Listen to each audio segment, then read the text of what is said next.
Welcome to Films and Stuff with your hosts, Pete Mitchell and Ethan Hunt. Welcome to the Films and Stuff debate.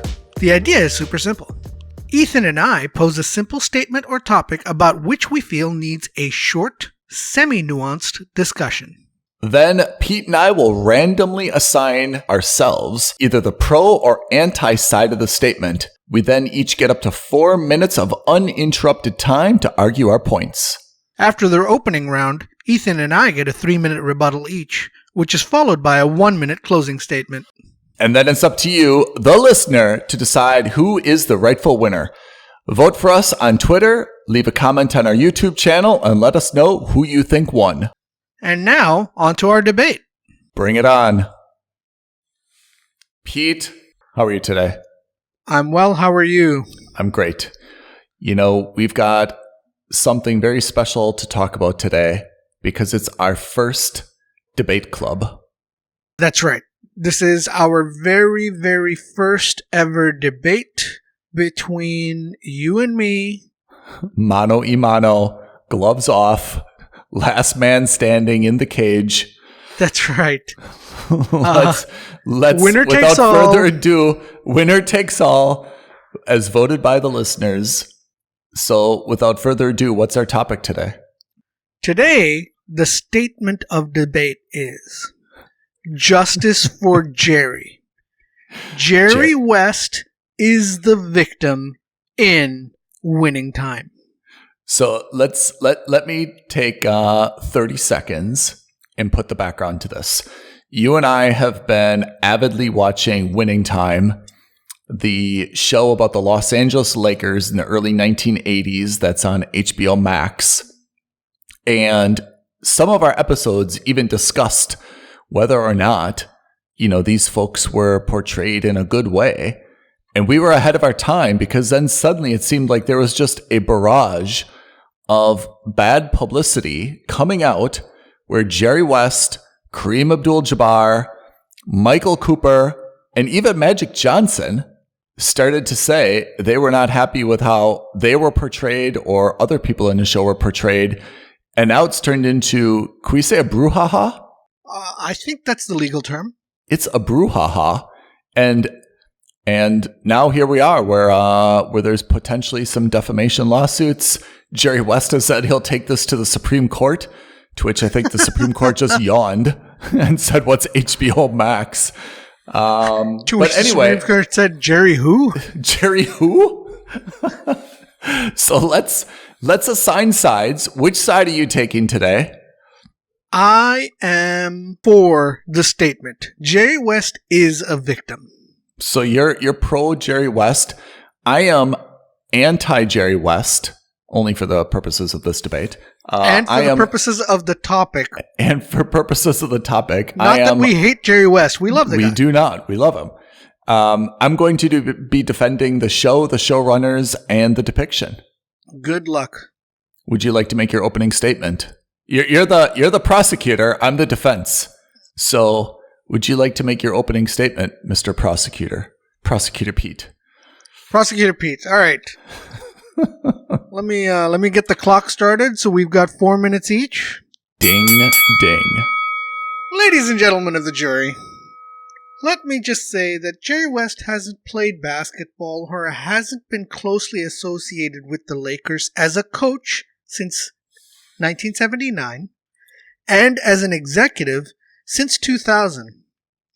He's been with the organization as a player / coach / executive since 1960, which would mean, 50, 60 years that he has given his life and his blood and his sweat to the team through and through as the bedrock, actually, of the team. The second statement I have to make is that people have short memories. Everyone forgets the bad times, especially when you have the good times. And let's not kid ourselves. The Kobe / Shaq era of the early 2000s, and to a lesser extent, the Anthony Davis / LeBron James era of the last 2 years has more or less wiped out all of the bad memories for the Lakers fan base, especially that of 50 years ago.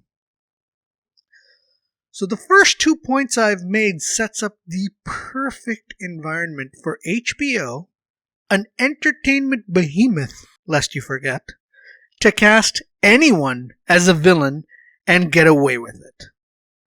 And what single person, mind you, has the capacity to go after HBO, with the exception of maybe Elon Musk and any other billionaire? The way Jerry West has been depicted has been so mean-spirited and uncalled for. Even members of the Showtime Lakers have called out HBO on this. And these are guys who owe the Lakers and West nothing. Certainly not now, and certainly not even back then. The man won a ring as a player for the Lakers. He won 5 more as an executive.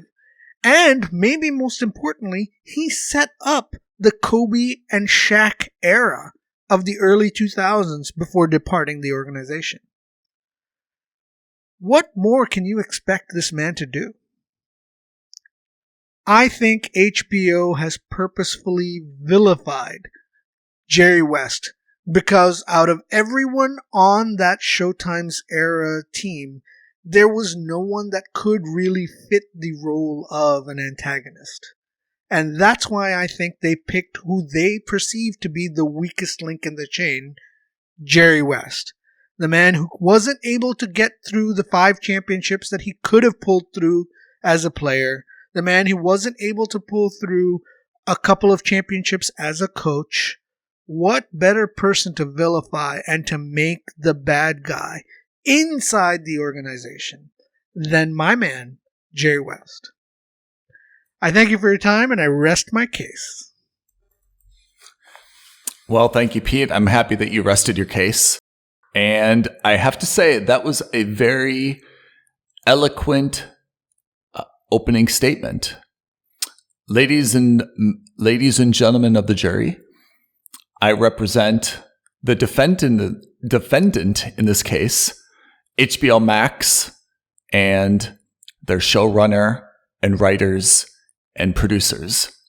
And I submit to you that the defendant is not guilty on all charges on the basis of 3 factors. First, Jerry West is not portrayed incorrectly or inaccurately. Second, this is by all accounts a dramatic series on HBO Max, and no one can sincerely believe that every single word or action precisely matches history. And third, the depiction of Jerry West is not, on balance, entirely negative. Let me break these 3 statements down. First, Jerry West, as an extremely successful professional basketball player turned coach turned executive, as Prosecutor Pete has mentioned, was depicted as all human beings are. He is ambitious, he is driven, he is a professional who is committed to the Los Angeles Lakers franchise. He, of course, has, like we all do in life, some qualities that are not ideal. And just to identify that, like all of us, he has some positive traits and negative traits doesn't necessarily defame the man. In fact, I think it portrays him in a more complex way so that we can understand some of the internal struggles that he had, and we can admire him for overcoming these things. Second, this is a show on HBO Max about the Los Angeles Lakers. This is not a documentary. This is not a serious film. This is not anything where someone can sincerely believe that every single thing that Jerry West has said or done in this series is absolutely, certifiably true and accurate. There is, of course, when you have any dramatic series, liberties taken with a character. And I think anybody who watches this cannot sincerely believe that Jerry West is exactly like his persona. Things are necessarily exaggerated for dramatic effect, and I think everybody who watches this show would recognize that. Thirdly, on balance, I don't think that Jerry West is portrayed particularly negatively. He has not committed any violence, any crimes. He's not done any drugs. He hasn't drank excessively. He has not womanized, nor has he actually done anything to damage anyone. He's very emotional. He is driven. He is committed. And at times, he's frustrated by his own inability, to win or to overcome things. But that shouldn't overshadow that on balance, he's depicted as a very driven, committed person. And at one point, he even mentioned he could have retired and be sitting on a beach and be having babies with his young wife. Instead, he's committed to the Lakers winning championships. And I think that demonstrates that HBO does have his best interest in mind. Thank you. Okay, Pete, I think I went over my 4 minutes. No, you just snuck in right under. All right. 15 seconds to spare, actually. Whoa, thank you. All right. Would you like to make a counterpoint to my opening? Yes, let me make my rebuttal. So my esteemed colleague Ethan has made some interesting, maybe even bewildering points. Let's break down what he's got to say. And I think you'll agree that maybe the first and the third points are the most connected of the two. Ethan claimed that the depiction of Jerry West wasn't inaccurate. And he said that depiction was not negative. I put it to you, jury, and fellow deliberators and listeners of our podcast, that any man who's depicted as being drunk, as being manic depressive, as being belligerent, as being being someone who throws temper tantrums and is prone to fits of rage, that is not a positive depiction. His basketball prowess may have been positive, but his personal life certainly had very little to do with the Lakers, had nothing to do with it, and most importantly, we don't know if that's accurate. We don't know if he actually was any of those things that the Lakers have, that the HBO producers have claimed it to be. Secondly, I would say that, of course, HBO Max would say that this is a dramatization. But let me remind you that you can't hide behind the label of dramatization when you claim to be a dramatization of real-life events, first. Second, when you claim that you're, relatively accurate in your depiction of the Lakers era. Let me just remind you, they have changed so many things for so many different people to fit their narrative. Rather than keeping history and portraying history as it was, HBO has gone out of its way to say, hey, Jack Kent Cooke was a jerk when he wasn't. They've gone to say that Paul Westhead was trying his best to, take away the team from McKinney when he wasn't, when he was quite deferential.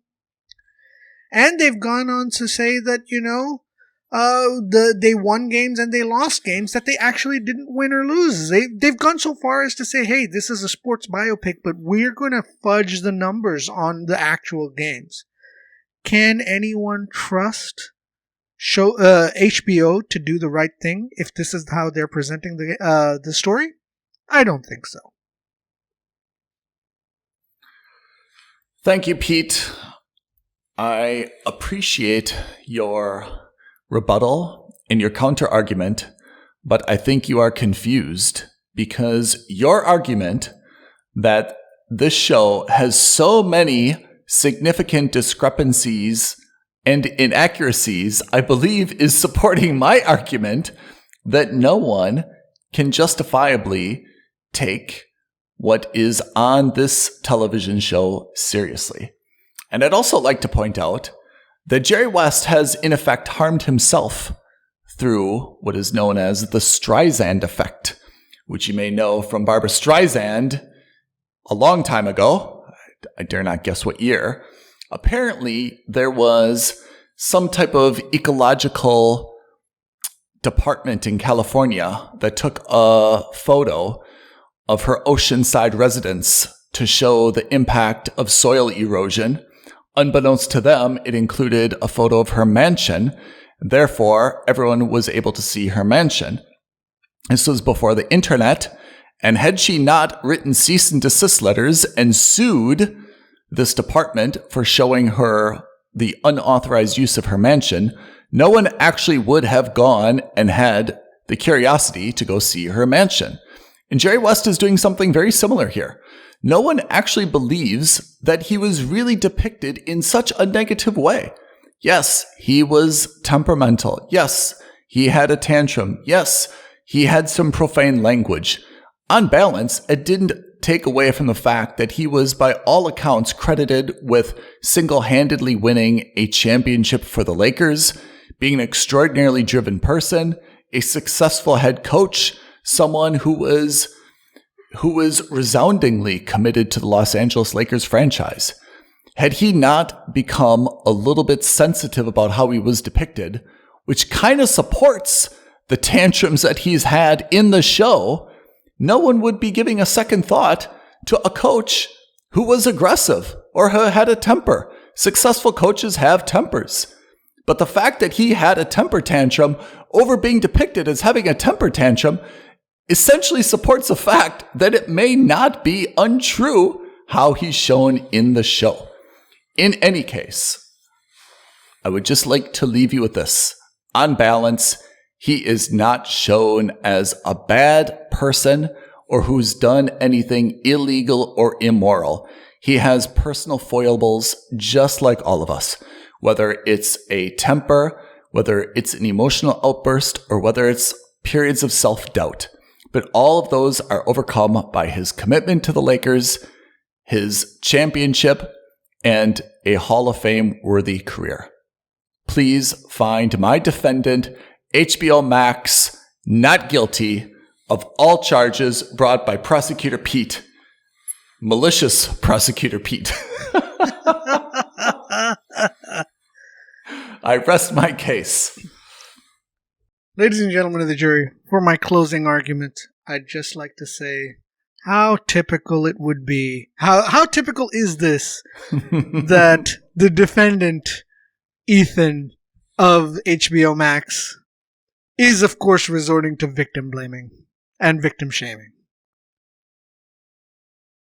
Jerry West is a lone, singular man who has committed no crime yet and is not a bad guy, but has been proven time and again to show, has been shown time and time again that he is in fact the bad guy. Not one that the Lakers deserve, but maybe the one that the Lakers needed. And let me be clear, when I say the Lakers, I don't mean the Lakers of real life. I mean the Lakers of HBO Max's winning time. This man has been unfairly dragged through the mud and shown and portrayed as being the bad guy, when in fact all he's done, as Ethan here has pointed out, has been nothing but serve the team to the best of his capacity. I trust you'll find in my favor. Well, I would just like to simply say that I don't think that Jerry West has been portrayed so badly. I agree that there have been scenes that have not been ideal, and I'm sure that he hasn't enjoyed watching them. But again, on balance, I find those to be a very small part of his overall depiction. And I think that the producers and the showrunners went out of their way to emphasize the good and to not dwell on some negative characteristics. And I think that to the extent that those negative characteristics were shown, it was only intended to explain how he reached this level, what his motivations were, and what drove him and gave him the passion to win. So again, I do not think that the depiction was egregious, and I think that Jerry West should hold his head high about his career and about how people are still going to continue to perceive him even after the show. And there you have it, our very first debate. Very first debate club. Please vote for Pete, the prosecutor, or Ethan, the ethical defender of justice. Oh, I see how this goes. All right. Malpractice Pete. It's either malpractice ethical Ethan and malpractice Pete. Oh yeah, you just wait. You wait for it, buddy. I'm going to be the one who's putting up the poll on Twitter, and we'll see how things go there. When we do that poll, let's also put a few ideas for listeners to vote on what will be our next debate topic, right? That's a good idea. That's actually a great idea. So what we can do is we'll put up one poll for this debate topic, and then maybe we'll put up either a second poll, or if you guys don't see anything on that poll that you like, feel free to tweet at us and let us know what else you want to hear about. D, none of the above. Yes. Or E, all of the above. All of the above. Some of the above. All right, Pete, that's it for today. We'll see you guys on the next episode of Debate Club. Thanks, everyone. Bye. Thank you for listening to another episode of Films and Stuff. If you haven't already, please subscribe and review on Apple Podcasts, Spotify, or wherever podcasts are downloaded. Films and Stuff. There is no substitute.